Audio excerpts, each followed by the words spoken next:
Viewers আসসালামু আলাইকুম। গুপ্তবিদ্যা সন্ধান ইউটিউব চ্যানেলে সবাইকে সুস্বাগতম। আশা করি সবাই ভালো আছেন। আমি আল্লাহর রহমতে ভালো আছি। তো আজকে আপনাদের মাঝে যে টপিকটি নিয়ে উপস্থিত হলাম,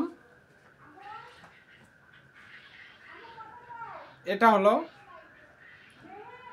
1000 মাইল দূর থেকে বশীকরণ। 1000 মাইল দূর থেকে দুই ছেলে মেয়েকে একটি করে দিতে পারবেন।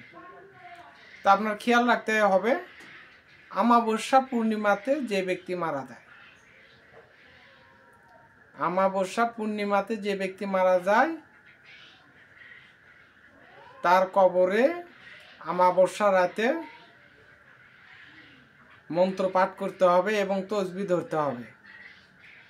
বিসমিল্লাহ কটকট কঞ্জি কট, অমুকের বেটিক, অমুকের বেটার কাছে অমুকের বেটিক হাজির কর, দোহাই গুরু জিহাদ। 101 বার মন্ত্র পাঠ করবেন। যদি কাছাকাছি হয় তো সেক্ষেত্রে 12 ঘন্টা, দূরে হলে 24 ঘন্টা, তার চেয়ে দূরে হলে 3 দিন, সর্বোচ্চ 3 দিন। 1000 মাইল দূরে হোক চলে আসবে ইনশাল্লাহ, ছেলে হোক বা মেয়ে হোক। তো সাবধান, শরীরটা পুরা দমে বন্ধ করতে হবে, নতুবা জিন আক্রমণ করতে পারে, ওই কবরের রুট আক্রমণ করতে পারে। এত সহজ বিদ্যা কোনো কবিরাজ দিতে পারবে না ইনশাল্লাহ। আমি আপনাদেরকে দিতেছি,